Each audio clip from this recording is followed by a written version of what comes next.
Muito bem, pessoas. Já começaremos. Estou aqui enrolado com meus fios,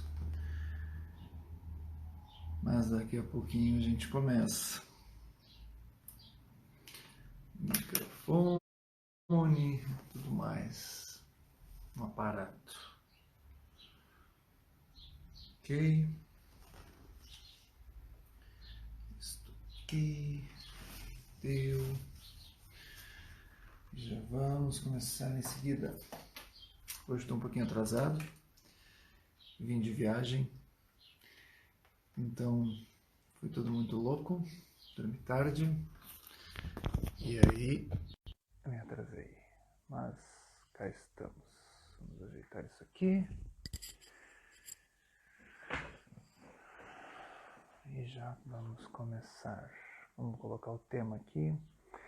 O tema eu inventei agora. Tema de hoje.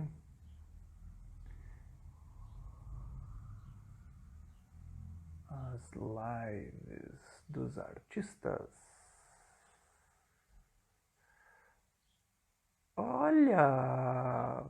Pamela! Ó, tá vendo ali atrás, ó? Quem me deu? Quem me deu? Bom dia, amada.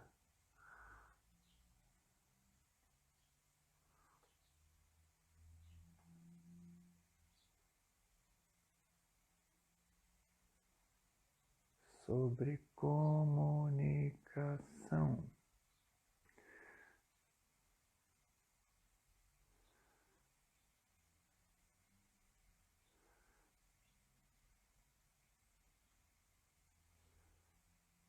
Ensinam, deixa eu ajeitar aqui. Saudade de também, querida. Vim pra Carazinho hoje e já tô indo embora amanhã. Só vim resolver umas coisas e já vou.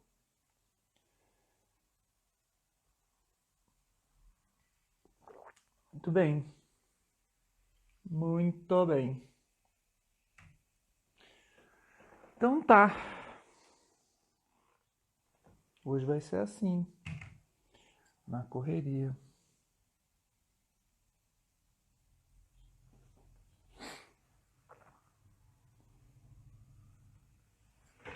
Buenas.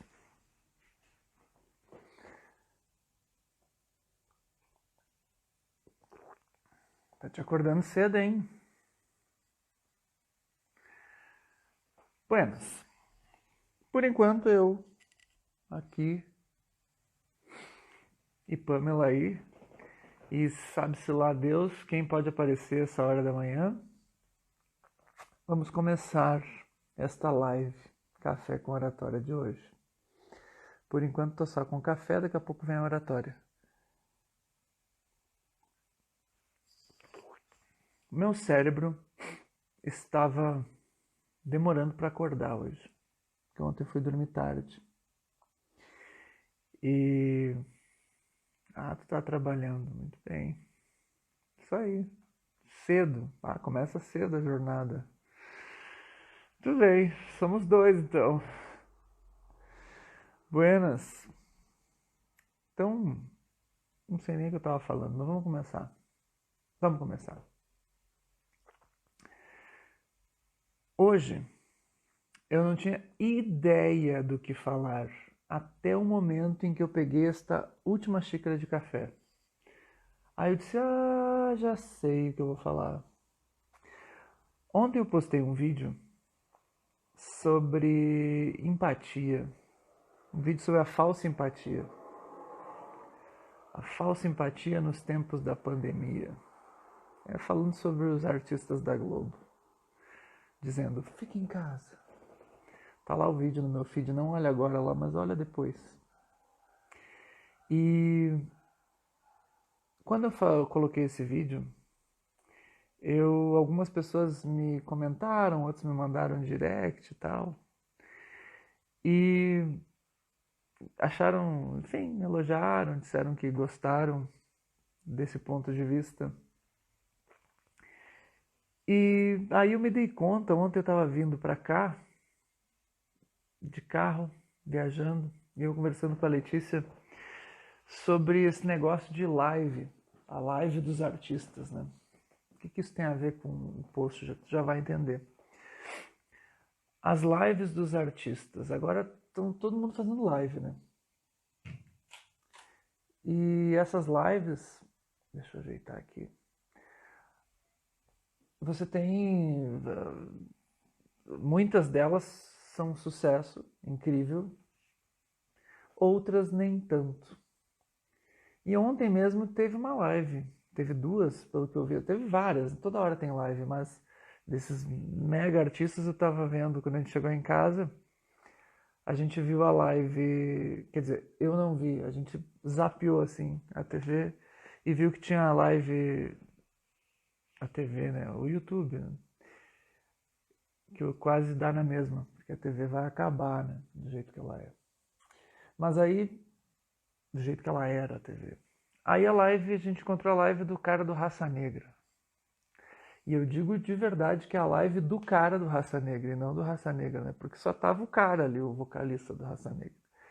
E eu não vi a repercussão da live e tal, nem faço ideia. Não sei nem o que ele cantou, só sei que é o cara do Raça Negra. E cara, parecia que ele tava num videokê. Era muito ridículo. Era para eu me sentir muito vendo videokê, sabe? Aquelas músicas do Raça Negra que tocam no videokê. E ele se perdeu ali, a parte que eu vi, ele estava perdido na letra. Tava muito ridículo.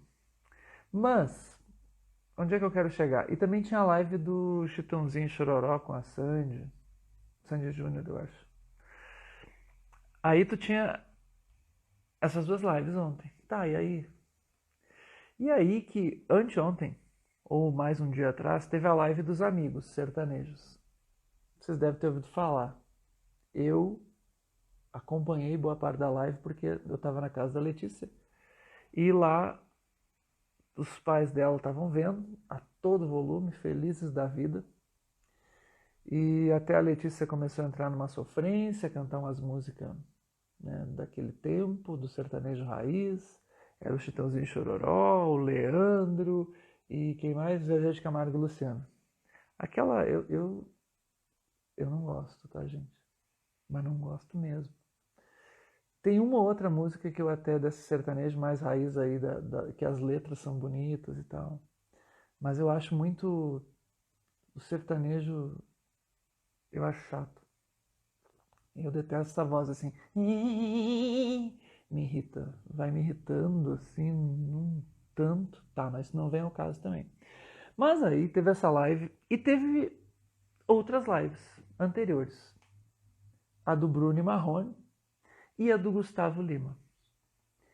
E aí eu quero comparar. Eu quero comparar a live dos amigos com as lives do Bruno Marrone e do Gustavo Lima. Comparar no que? Nas músicas? Claro que não, porque eu não entendo nada de sertanejo. Nem gosto. Mas eu quero comparar com relação à audiência que elas tiveram e a comunicação do artista com o seu público. Olha que interessante. A live. Eu não sei o levantamento da live do Gustavo Lima. Eu não fui pesquisar a fundo. Eu só soube que a live dos amigos, essa, né, essa última que aconteceu, com esses aí, Chitãozinho Chororó, Zezé de Camargo, Leonardo, que essa live, ela teve muito sucesso, 1 milhão e não sei quantas pessoas assistiram, mas que ela não teve o mesmo sucesso da live do Bruno Marrone e também acho que não teve do Gustavo Lima.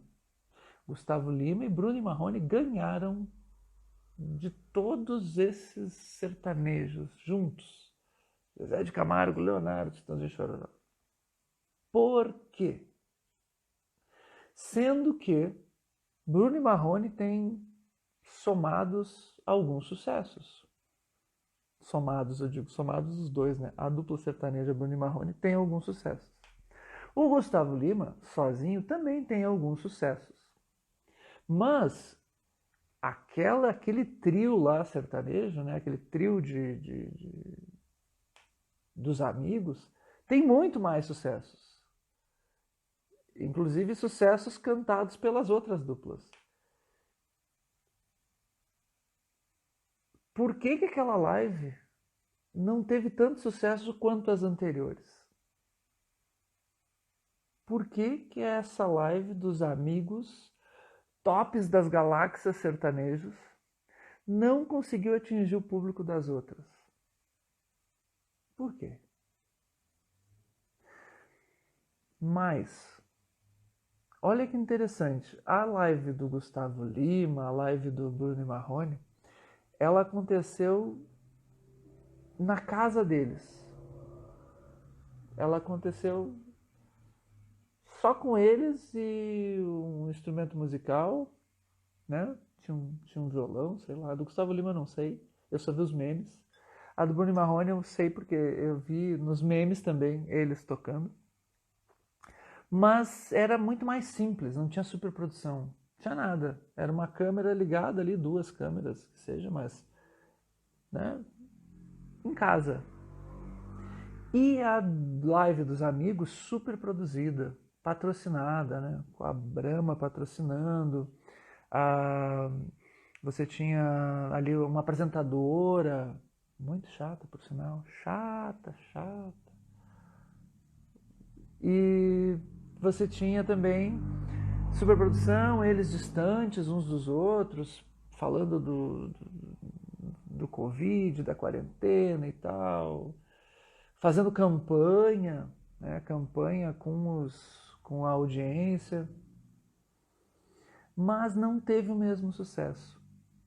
Então tu tem um grupo maior de atração, né, de público, tu tá unindo diferentes cantores mais tradicionais com maiores sucessos e com uma superprodução, mas tu não conseguiu bater as lives mais simples daqueles outros.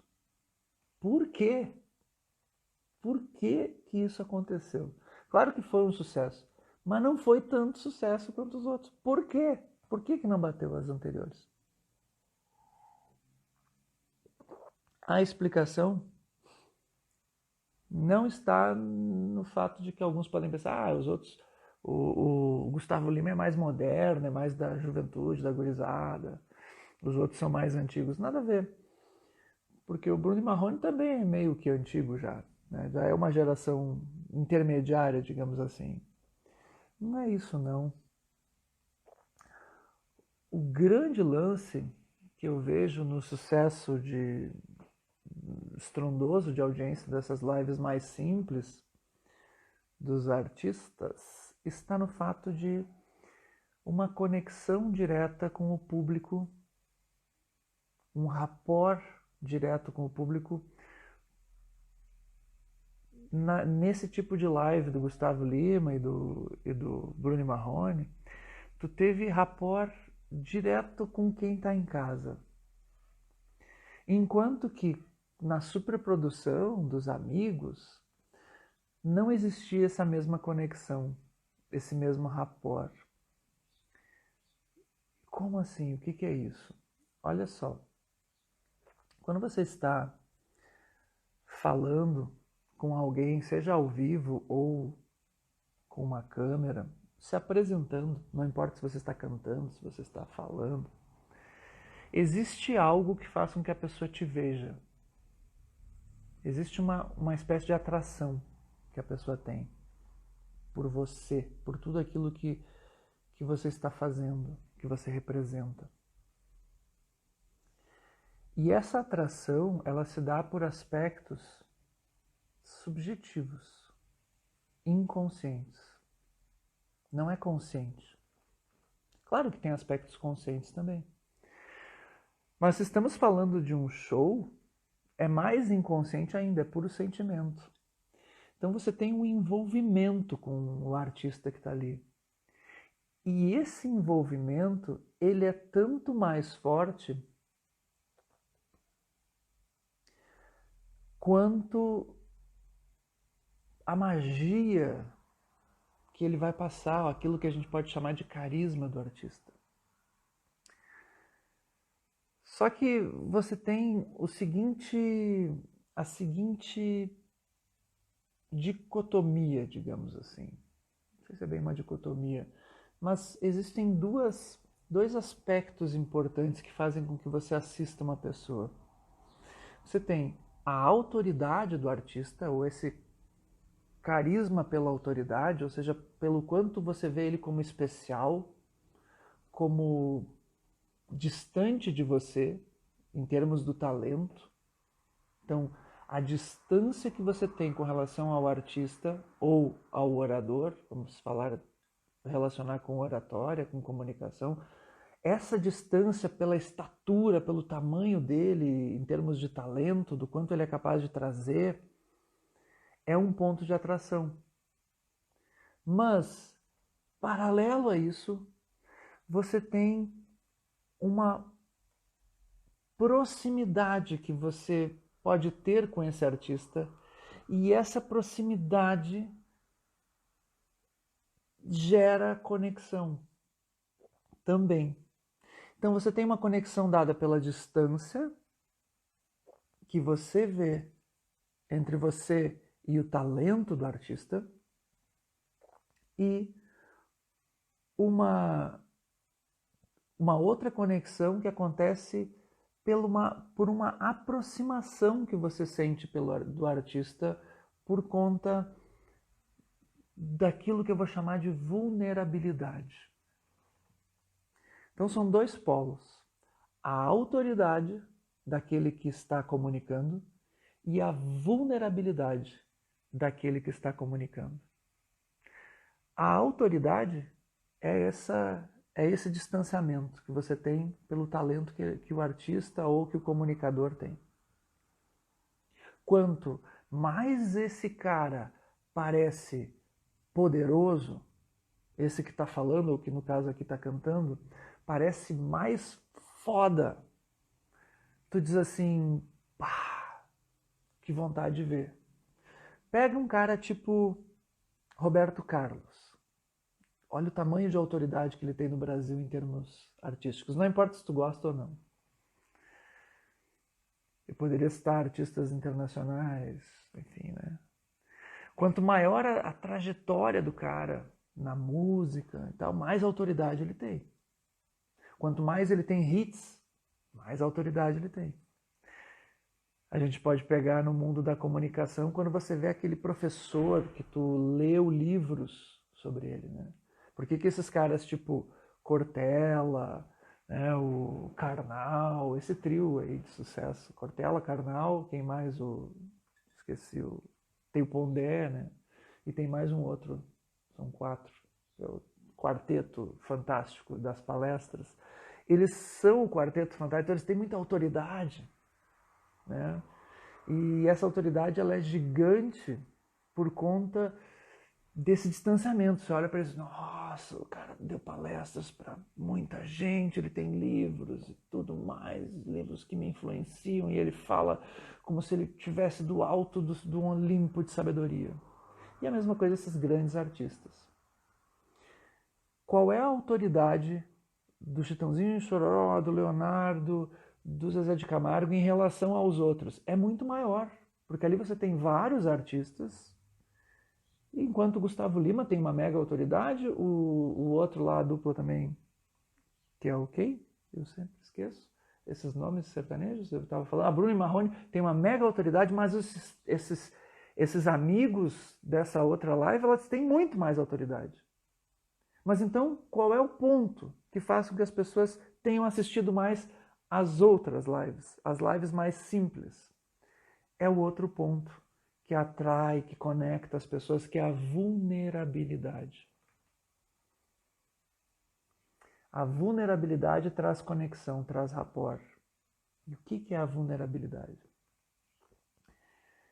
É você ver a pessoa que está falando, ou que está cantando, que está comunicando, como alguém vulnerável, como alguém que é parecido com você. Você vê a pessoa como um ser humano, isso atrai. Então você se atrai pela autoridade, por um lado, quanto maior, melhor, mas de outro lado você se atrai pela vulnerabilidade. Você se atrai por aquilo que aquela pessoa tem de humano, de parecido com você. Você gosta, no fundo, dessa situação de ver alguém fantástico, especial, mas que ao mesmo tempo seja parecido com você. Se é muito distante, muito diferente de ti, tu tende a se distanciar, a olhar com interesse, mas falta uma conexão.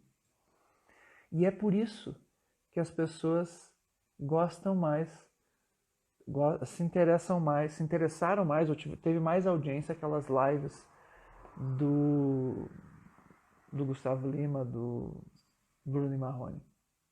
Olha só, repara como nessas outras lives eles eram muito mais vulneráveis. Vamos pegar primeiro a live dos amigos, super produzida. Então, autoridade todos têm. Inclusive a live dos amigos tem mais autoridade, porque tem mais artistas envolvidos e tudo mais. E tudo que foi projetado naquela live foi para carregar a autoridade deles. Você tem, nessa live dos amigos, uma apresentadora fazendo a apresentação deles, elevando a autoridade desses caras, cada vez mais. Eles estão aqui reunidos e tudo maravilhoso e tudo mais. Tinha, a cada participação deles, a cada música, ou pedaço, ou, digamos assim, atos de música, vinha a apresentadora falar com o público, mostrar. Então, eu tenho um apresentador. Se você olhar o cenário, era um cenário grande, produzido. Você tinha patrocínio. Você tinha uma campanha em torno deles. E era, inclusive era uma parceria com a Globo. Isso depois dá um outro ponto. Só o fato de ter a Globo no meio já dá um outro ponto de distanciamento. Mas a ideia de ter um canal de TV, que é o mais poderoso do Brasil, organizando a live, torna ela ainda com mais autoridade. Tudo era muito planejado nessa live. Tudo tinha que acontecer de acordo com um script. Os pontos, para quem assistiu a live, e eu assisti por tabela, porque estava todo mundo assistindo, e aí já que está muito chato, vamos analisar os aspectos de comunicação. Quais eram os pontos, eu olhava isso lá na família da Letícia, quais eram os pontos de maior atração na live? Quando tocavam os sucessos e tal, mas quando eles falavam. Quando era? Quando o Leonardo falava. Que, por sinal, de todos ali naquelas duplas sertanejas, o Leonardo não é uma dupla. Tá, mas tudo bem, já foi. Tá, mas o Leonardo, e de todos eles, ele é o que mais tem seguidores no Instagram. Por que será? Ele era o ponto de maior atração naquela live dos amigos, onde as pessoas mais interagiam, eu via isso dentro de casa, e ao mesmo tempo eu fui saber durante a live que ele é o que mais tem público, mais tem seguidores. Até o Luciano durante a live fala assim, os seguidores do Leonardo aí, por favor, me sigam lá que eu quero aumentar, né, os meus e tal. Então assim, o Leonardo é o que mais tem seguidores e era o ponto de maior atração na live. Por quê? Porque o Leonardo, apesar de tudo aquilo, todo aquele aparato da live, ele era quem trazia mais conexão com o público. Ele era o que se mostrava mais vulnerável. Vulnerável, mas quer dizer mais parecido com a pessoa que está em casa. O Leonardo, durante a live, ele dizia assim, eu queria estar tomando minha cachaçinha. Ele fala, tomar uma cachaçinha. Ele falava bobagem, assim, tipo bagaceirada mesmo, sabe? Piadinha, sacanagem, e os outros ficavam meio assim, na hora, meio sem jeito e tal. O Zezé de Camargo até queria puxar mais besteira pro Leonardo falar, porque o Zezé de Camargo teve essa intuição, sei lá, ou se ele é assim mesmo também. Mas aí o Chitãozinho Chororó e o pessoal da produção provavelmente não deixava ele tão longe, então não podia falar palavrão, não podia beber, apesar de ser patrocinado pela Brahma, não podia beber nem cerveja, nem a tal da cachaçinha que o Leonardo queria beber. Então, havia um distanciamento entre aquilo que as pessoas em casa estavam fazendo, que era provavelmente bebendo, porque, né, basta olhar o Instagram de todo mundo nesses dias de grandes lives, tá todo mundo com a cervejinha na mão, né, com um vinhozinho, sei lá, e em casa ouvindo a musiquinha, né, do jeito que pode, dentro de casa. Então, aquela live lá, toda produzida, apesar de muita autoridade, carregada na autoridade, ela não tinha tanta conexão com a plateia. Era como se a gente estivesse assistindo mais um especial da Rede Globo, de artistas. Mais um. Era o formato adaptado para a quarentena. Tá? Parecia até aqueles artistas que vão fazer show no Big Brother, sabe? Faz anos que eu não vejo Big Brother. Tá acontecendo no Big Brother, né? Não sei. Que se exploda. Mas eu me lembro dos artistas que iam no Big Brother e fazem lá um show e aí, né, aquela coisa meio artificial, assim, eles fazendo um show com toda aquela empolgação que seria de show para meia dúzia de Big Brother ali que tá assistindo. Era mais ou menos isso. O Leonardo às vezes parecia até entediado, assim, tipo, no final assim, da live, ele deu, chega, eu quero beber minha cachaçinha. Então, o Leonardo só estava interessado na cachaçinha dele e, tipo, estava entediado, sabe? Eles estavam distantes também uns dos outros, né? Por conta do Covid e tal, daquela coisa toda. Mas era tudo muito politicamente correto. Tudo muito organizadinho, insípido, inodoro, incolor e distante das pessoas. Agora tu pega a live. Outra coisa, pelo fato de ser distante,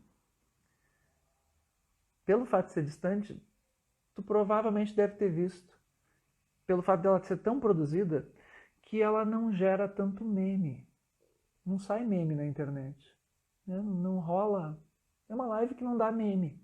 Como qualquer grande produção da Rede Globo. Não dá meme.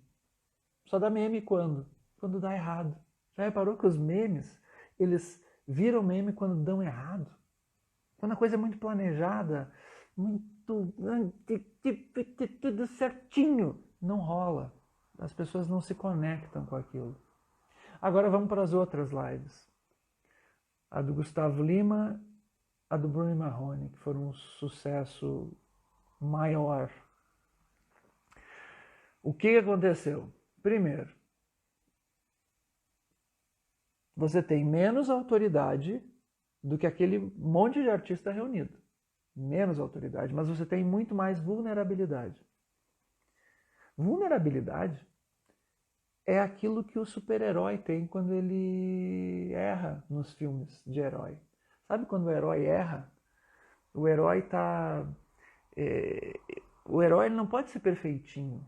O herói ele tem seus pontos de vulnerabilidade. O super-homem ele erra quando ele acha que ele vai vencer o inimigo e aí a Kryptonita aparece, aí ele não tem o que fazer, ele perde a força. É nesses momentos que a gente mais se atrai pelo herói. E a vulnerabilidade desse artista é o que atrai. Então, Gustavo Lima, Bruno Marrone, eles estavam num local que era a casa deles, então muito mais próximo, tu te sentia próximo deles porque tu também está em casa. Eles estavam na birita, birita para mais de metro, né? Bebendo feito louco. Inclusive, agora parece que o Gustavo Lima está sendo perseguido por conta disso. Aliás, parece que é por causa... Parece não, é por causa disso, dessa perseguição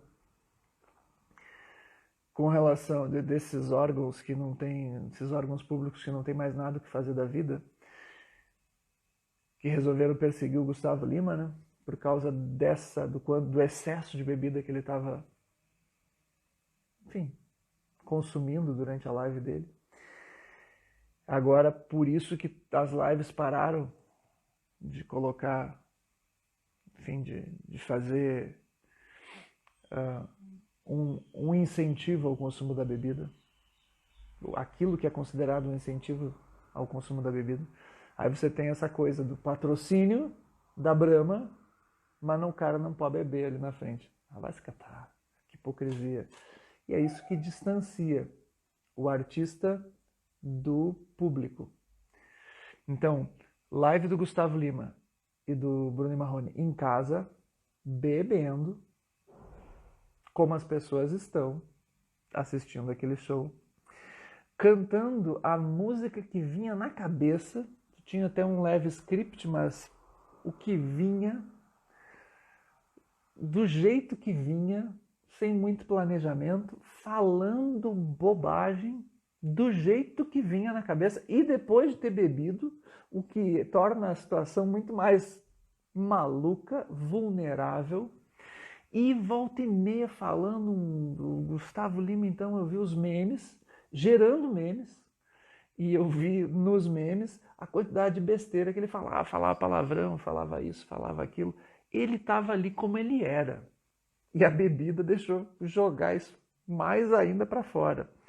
Eu não estou dizendo que isso é bom ou que isso é ruim em termos morais, tá? Ou do quanto talvez eles tenham cruzado uma linha de um limite moral. Não sei. Eu acho que, sei lá, em princípio eu não dizer que não tem problema nenhum. Mas o que eu quero chamar a atenção é para a vulnerabilidade, que é o que conectou mais. O artista ali, ele estava vulnerável. Você olhava o Bruno Marrone ali e era engraçado. O Bruno Marrone ainda teve um elemento muito engraçado, porque o Marrone, ele estava... O Marrone já é engraçado. Né? Ele é engraçado. Ele é... Né? Você não entende o significado do Marrone. Assim. Por que o Marrone existe na dupla? Não dá para entender. Beleza. Eu só me lembro disso no Pânico. Beleza, o Marrone. Então, o Marrone, ele estava ali, avulso, como sempre, mas mais sério, mais caretão, assim, né? Não sei, acho que o Marrone não bebeu. E o Bruno tava loucaço, né? Uma coisa pirada. E quando o Marrone tentava... Pô, aquele meme em que o Marrone tá lá tentando passar uma mensagem séria e o outro do nada começa a cantar: seu Guarda, eu não sou vagabundo. Doido, varrido. Isso foi a minha tentativa de cantar que nem o Bruno. Ok. Então, assim, doido é isso que conecta as pessoas. As pessoas estão a fim de alguém que esteja passando algo parecido com o que elas estão passando em casa, sendo obrigadas a ficar em casa. E então, essa vulnerabilidade, uma live simples, com o artista fazendo aquilo que é parecido com o que o público está fazendo, é o que gerou mais conexão, rapport. Diferentemente da live cheia de autoridade, cheia de organização dos amigos, que era uma live planejada. Para tornar isso ainda mais drástico, esse distanciamento mais drástico, você não tem, nessas lives do Bruno Marrone, você não tem nenhum canal de TV assim, patrocinando. Você tem até uma ideia de independência, de conexão direta com o público mesmo. E nessa live dos amigos você tem um grande canal de TV que dá mais autoridade, mas que gera até alguma antipatia, hoje por conta da política, por conta das posições da Rede Globo. Então tu tem a hashtag Globo Lixo, que está muito forte, por conta até de coisas como essa falsa empatia que a própria Rede Globo tem, essa construção sempre de produção que quer dar muita autoridade, mas que deixa tudo muito fake, muito distante do público, que nunca pode errar. que a Globo tem nela, né? Um canal que não pode errar, que tem que fazer tudo certinho e que percebam o prazer que as pessoas têm de, durante uma transmissão ao vivo da Rede Globo, poder gritar ao fundo, Globo lixo! Por que existe essa vontade de quebrar com a narrativa estruturada da Rede Globo? Não é só a antipatia com os valores da Rede Globo e a questão política, é também uma vontade de dizer assim, foda-se Rede Globo, eu quebro a tua espinha dorsal dessa coisa certinha que tu tem. Eu vou quebrar esse troço e vou gritar Globo lixo ou sei lá o que, vou te sacanear. Isso é uma coisa que já vem há muito tempo, essa vontade de desestruturar aquilo que está muito certinho. Vem desde o tempo do Pânico. Você lembra do Pânico na TV? Eu adorava o Pânico naquele tempo, especialmente no tempo da Rede TV, porque o Pânico ele chegou para gerar pânico mesmo nos artistas, em todo mundo. O Pânico foi um programa transgressor que gerava essa vulnerabilidade no artista. Antes do Pânico, veja, o Pânico ele surgiu antes dessa... O Pânico na Rede TV, ele existiu antes dessa explosão das redes sociais. Já existia internet e tudo, mas na época da Rede TV, ele era um programa transgressor, numa rede de TV muito fuleirinha, assim, na época especialmente. A Rede TV tem os seus problemas, mas ela cresceu. E naquela época era uma rede que ninguém conhecia e zoando geral com os artistas e especialmente com a Rede Globo. Eu nunca me esqueço do Pânico entrando nas transmissões do Globo Esporte, nas transmissões de jogo de futebol, os caras fazendo a famosa dança do Siri lá, que era uma dancinha retardada que eles faziam só para aparecer atrás daquele grande canal, daquela grande transmissão que era com formato toda certinho. Eu sou capaz de apostar que, e já fica a dica, amigos sertanejos, né? Chitãozinho Chororó, Zezé de Camargo e Leonardo, se vocês querem fazer uma live para bater a do Bruno e Marrone e do Gustavo Lima, fica a dica. Sabe o que você precisa fazer? Vão todos para a casa do Leonardo, tá? Casa do Leonardo. Vocês podem ficar até distante um do outro. Deve ter lá na casa do Leonardo uma piscina, então vocês ficam perto da piscina, cada um numa ponta, pode ficar distante para ser um pouco politicamente correto, pode até ser, não fica tão distante, tá? Fica um certo distanciamento um do outro para não ser tão ridículo, né? Ai, tem que ficar super distante. Ai, que frescura também. Fica distante, uma distância segura, ao ar livre, tá? Para os politicamente corretos não dizerem que ele ficou muito perto, para te pegar o Covid-19. Sim, fica distante, faz a live lá na casa do Leonardo, deixa o Leonardo de apresentador, falando um monte de besteira, mete um trago, tá? Mete um trago do jeito que vocês queriam fazer, de verdade. O Chitãozinho e Chororó, acho que não, acho que eles não bebem, acho que eles são todos. Mas tudo bem, quem não quiser beber não bebe, fica que nem o Marrone. Beleza, faz do jeito que tu quiser, mas deixa o Leonardo tomar um trago, que seja na casa do Leonardo, pega um violão e sai tocando e sai cantando o que vier na telha e sem hora para acabar. Daí vocês vão bater a live dos outros, porque vocês já têm autoridade pra caramba, vocês têm mais sucesso que os outros. Até eu veria essa live. Eu veria, de livre e espontânea vontade, a live desses malucos dos veião fazendo esse lance aí. Então, assim, é isso o que está faltando para o sucesso de muita gente. E é por isso que, se você quiser se comunicar com o público, você precisa ter esse traço de vulnerabilidade, senão a coisa não funciona. Ok, pessoas? Olha só, a Thaís quer participar ao vivo. Adoro, adoro. Vamos ver a Thaís. Temos ainda 20 minutos, dá para conversar um pouquinho.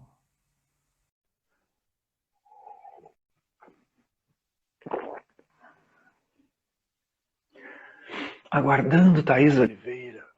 Ô, guria! E aí? Tudo bem? De ti. Tudo?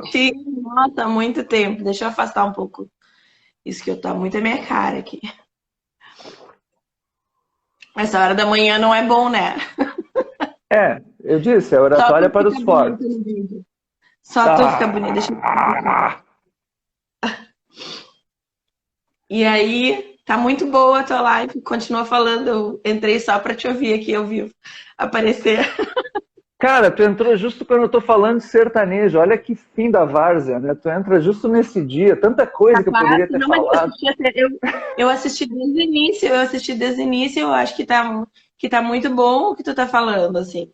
Eu até acrescentaria que a apresentadora foi uma das coisas que mais afastou eles do povo, assim, porque tu tem uma mediação, né? Tu tem alguém que tu precisa assim, não, eu preciso ser apresentado, né? Em vez de tu interagir diretamente, É mas ruim, não né? continua. É muito É, chato. Quebra a conexão. Qual é a ideia da live, né? A ideia de fazer live, de fazer stories, é te aproximar com o teu público, com a tua audiência. Se tu tira isso e começa é como imaginar um story com um apresentador. Por que o story faz tanto sucesso? Aliás, o Brasil é o país, eu vi uma pesquisa de alguém, não me lembro agora quem, mas é o país que mais assiste stories no mundo. Eu até sim. quero verificar isso. Eu fiquei louco com isso Tem, aí. tem um cara que eu sigo, até já te falei dele, o Ícaro de Carvalho. Ele diz Uhum. que o Instagram no Brasil tá anos-luz à frente do Instagram em qualquer lugar, inclusive nos Estados Unidos, Tu por vê? conta do nosso uso intensivo dessas ferramentas que o Instagram disponibiliza, né? Stories e IGTV, enfim, que aqui a produção de conteúdo é muito mais intensa do que em outros lugares, assim, de uma maneira orgânica, né? Não patrocinado ou pago, assim, porque em termos de conteúdo patrocinado ou pago, até tem bastante em outros Uhum. lugares, até, digamos assim, Rússia, talvez, Sim. né? Mas, mas, mas em conteúdo orgânico, assim, em interações orgânicas, realmente diz que o Brasil está muito à frente, assim, de outros lugares. Tu vê que interessante, né? E isso mostra o quanto o brasileiro gosta dessa proximidade, né? O brasileiro, ele tem essa coisa, tanto é que... E aí tu imagina nesses tempos em que a gente não pode se aproximar fisicamente das pessoas. Isso se torna ainda mais drástico. As pessoas querem estar Sim. próximo. Tem um cara que eu sigo nesse negócio de marketing digital, que eu tô nos últimos tempos tendo que entender até para tocar um negócio, um infoproduto, né, que é a Academia de Comunicadores. Eu estou estudando muito esse negócio e, inclusive, adorei o Ícaro, né, achei, nossa, o cara é muito bom mesmo. E tem um cara de tráfego, que tráfego, a profissão de gestor de tráfego é uma profissão nova, né, que é o sujeito que que gerencia o patrocínio, né? O que você bota de dinheiro para atrair público. Hoje em dia essas redes sociais, especialmente o Instagram e o Facebook, mas também o YouTube, ele já não é mais uma rede que distribui organicamente o teu Pois conteúdo. é. O Instagram, especialmente o que é do Facebook, o Instagram o Instagram e o Facebook mesmo, eles não têm mais distribuição do conteúdo. Tu distribui, bom, tu faz uma live aqui mesmo, né? São 5.000 pessoas que me seguem, 4 estão assistindo. Você tem, eu costumo Olá, falar do... inclusive, né? Desculpa, Hã? deixa eu dar um oi para os teus seguidores. É. Inclusive, e aí você tem o Érico Rocha, que é um cara que eu sigo também, tem 1 milhão de seguidores, e a live dele, que começa daqui a pouco, tem 2.000 pessoas no máximo seguindo, então não distribui mais. E aí é necessário se você quer fazer um negócio digital, você faça algum tipo de patrocínio. Tá, e por que eu estava falando disso? Porque eu ia falar do cara que eu sigo, que esqueci o nome dele, Pedro Sobral. Pedro Sobral é o cara O do Ícaro tráfego. fala, o Ícaro sempre indica ele como sendo o cara para aprender tráfego, isso mesmo, o Com Sobral. certeza. Assim, o Sobral inclusive, eu acho que o Sobral ele administra várias contas de pessoas com muitos seguidores e, se eu não me engano, ele administra do Ícaro também. Esses dias o Sobral ele falou sobre os clientes dele e tal, e acho que o Ícaro é cliente do Sobral. O Sobral ele faz para ele, os lançamentos dele são uma loucura, assim, e é sempre na escala de milhões, né? E esses grandes players todos aí, de algum modo, eles têm algum guru do tráfego, e o Sobral é o grande, é o mestre nisso. E o Sobral, ele tem uma live em que ele fala sobre isso, sobre como gerar público no Instagram. E para gerar público, fora a distribuição do conteúdo por tráfego pago, você precisa se aproximar do público. Você precisa ter essa conexão, e o Story é uma maneira de você ter essa conexão. E aí, Story, quem quer fazer Story, inclusive eu já digo, Story isso eu aprendi com ele, Story é uma documentação do teu dia, que é o que aproxima com o público. Olha que louco isso. Mas não é só isso, né? Tipo, eu tava pensando assim, agora deixa eu puxar para um lado da política, que a gente não precisa falar de política necessariamente, mas é a estética política, né? Que tu comparou, né, essas duas lives do Bruno Marrone e do Gustavo Lima com as dos outros lá, dos famosão. E aí tu olha, tu lembra do Bolsonaro, né, na campanha, naquela mesa, né, com um copo de café, o negócio de leite condensado, o pão com leite condensado e tal. É o rapport, né, é o que ele tá fazendo, ele tá tirando a mediação entre ele e o povo, e se apoiando só naquela autoridade e dizendo pro povo assim, olha, eu sou esse cara grandão, mas eu sou tu também, sabe? Então, vem cá, vamos conversar e que a gente vai se entender. E eu acho que é isso que o cara que os sertanejos raiz, digamos assim, fizeram, né? Que é essa conexão, assim, sem mediação, né? Sem uma intervenção externa para aparecer alguma coisa, porque isso mostra uma autenticidade, né? E a autenticidade, ela dá credibilidade. E é a credibilidade que faz com que a pessoa confie e se deixe influenciar por ti, né? Ou cria uma conexão mais duradoura, enfim, que vai ser de uma amizade nos tempos modernos, assim, porque a amizade que a gente tem, que a gente tinha com as pessoas antes de ter as redes sociais, ela era uma amizade baseada nisso, né? Era uma amizade baseada na credibilidade que tu dava para as pessoas, na autenticidade que tu via nelas e na tua possibilidade de se relacionar de fato com elas. E essa emulação para as redes sociais, ela se dá desse jeito, né? Sem a mediação, porque se houver essa mediação, tu já cria uma barreira, né, que torna tudo artificial. É como se colocasse um plástico filme na frente daquela pessoa, entre ela e o seguidor. E aí aquela amizade, que é a relação do produtor de conteúdo com o seu público, né, enfim, com a sua audiência, ela já não é mais uma amizade, ela já passa a ser uma forma de manipulação, assim. Então as pessoas ficam desconfiadas e percebem isso. Perfeito, é exatamente isso. Olha, tu foi no ponto. O sucesso do Bolsonaro é esse, e é uma coisa simples, né? É dele. Ele já tem esse. Tu poderia pensar, se tu pega assim, o Bolsonaro é um cara bom de oratória, um grande comunicador. Não é.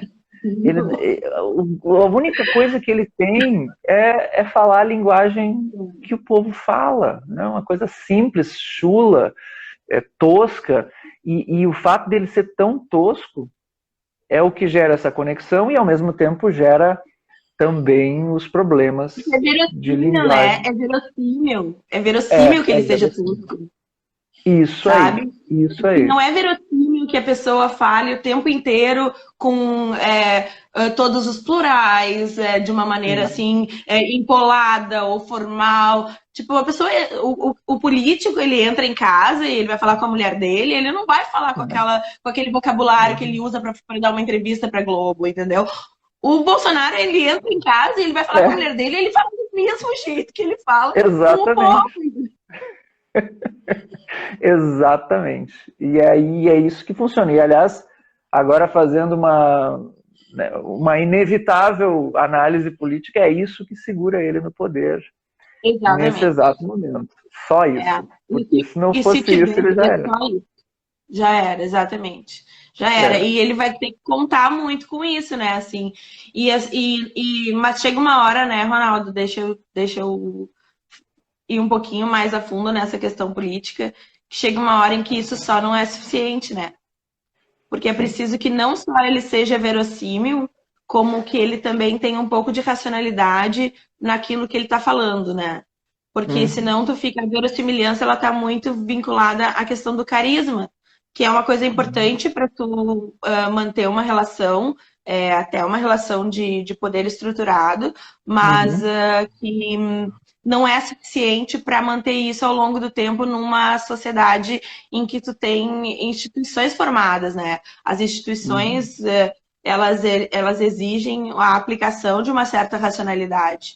E aí, por isso que eu acho que ele vai precisar modular um pouco, assim, as coisas que ele tá falando, porque embora, assim, eu veja muita coisa certa no que ele tá falando, sabe? Eu vejo mesmo. Eu não tenho só críticas ao governo dele, pelo contrário, assim, eu acho que dentro do possível ele tá fazendo um governo muito bom. Mas com muito de irracionalidade, sabe?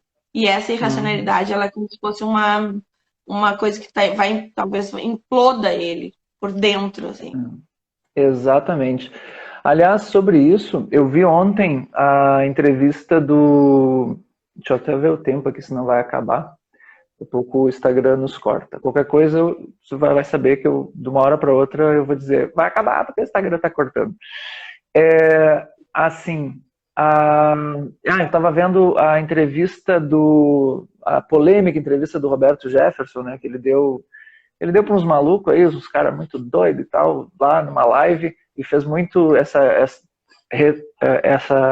essa entrevista dele reverberou muito nas redes sociais e tal, e aí depois ele deu uma segunda entrevista, que essa sim foi melhor conduzida pelo Augusto Nunes, lá no Pingo nos Is, que eu acompanho bastante, e é uma entrevista de 1 hora, quase 1 hora, e lá o Roberto Jefferson, ele fala aquelas coisas. O Roberto Jefferson, esse sim é um baita orador, se comunica muito bem.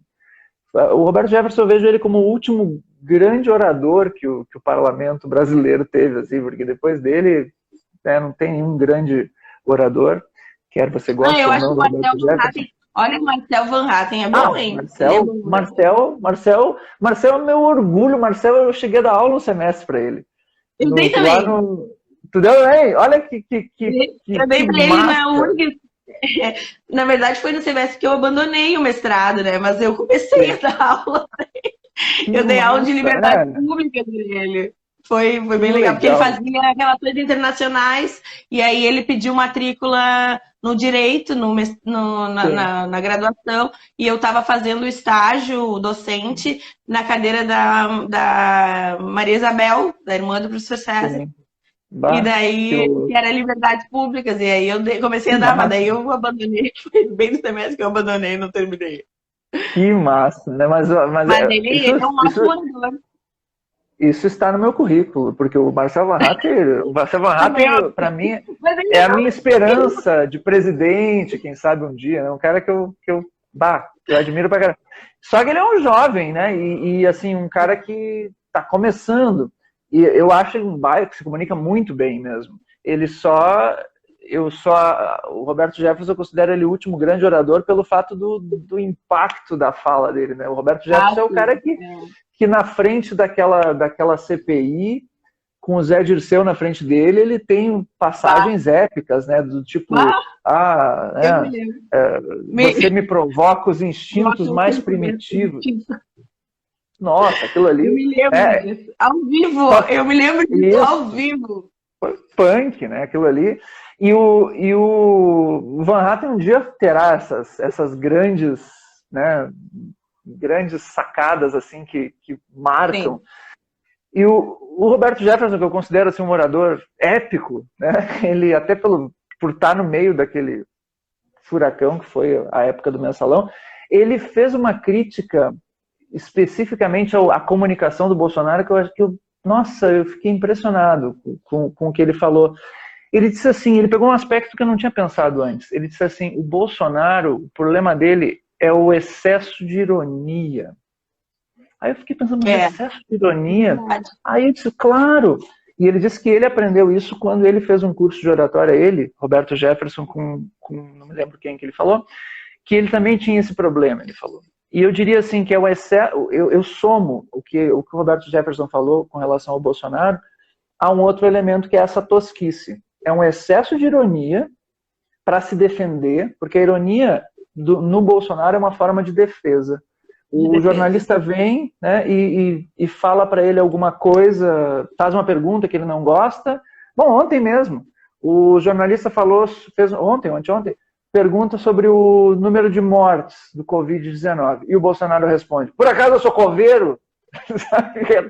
É um modo irônico e tosco. É tosco, tosco. Por acaso eu sou coveiro? Ele falou isso. Sim, ele falou, virou meme já. Cara, aí tu vê os caras batendo panela e tu meio que entende. É, claro que sim. E aí, assim, pô, né? Ironia em si mesma, ela dá arma para o inimigo, porque a ironia é isso, é você largar alguma coisa que tem uma dupla interpretação. A ironia é uma mentira, né, Ronaldo? A ironia é uma mentira, né? Isso. A ironia é uma mentira, sabe? Então, quando tu usa muito desse subterfúgio, tu não parece mais tão autêntico e tão correto no sentido, não no sentido de retidão moral, mas no sentido de racional, entendeu? Uhum. Quanto tu poderia parecer sem usar essa mentira, né? Porque a impressão que dá é que algo está sendo escamoteado naquilo ali, quando tu usa demais. Isso aí. Perfeito. E aí que tá, ele com isso ele abre uma porteira para os inimigos, gigante, para falarem e colocarem coisas fora de contexto, como se ele estivesse falando e querendo, né, e ridicularizando os mortos, e aí tu pode fazer as ilações que tu quiser, né? E tudo por uma questão de uma resposta emocional passivo-agressiva. Ele não consegue ter, na hora em que ele é agredido nas perguntas, ele não consegue ter uma resposta assertiva e racional. Ele só tem aquela resposta passivo-agressiva e irônica e sarcástica, e aí ficamos nisso, né? Thaís travou, deu uma travada. Internet, maldita. Voltou. Alô? Deu uma travada aí, eu não consegui pegar. Oi, falou alguma coisa. Eu tô aqui, tô te ouvindo. Eu tava dizendo que eu me identifico muito com ele, com essas respostas passivo-agressivas.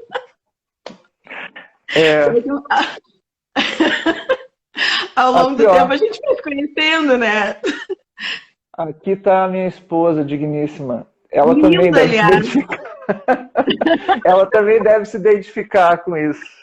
Porque tá louca, a mulherada tem uma arte que tá nas mulheres de conseguir... Mas é engraçado assim... isso, olha o que tu tá dizendo. Olha o que tu tá dizendo. Porque, assim, não, a minha mulher também deve se identificar e isso é uma arte das mulheres.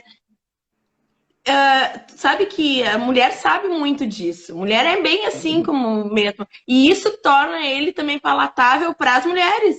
Porque apesar do discurso de que ele é machista, a mulher entende a linguagem dele. Essa linguagem passivo-agressiva, sabe? Essa linguagem, assim, de alfinetar, sabe? A mulher entende louco, isso. Né? Louco, mas torna isso... embora isso aí seja prejudicial assim, de uma forma institucional e para um público masculino e por uma análise mais racional, também tem esse lado positivo, que é tornar mais palatável para a mulher, entendeu?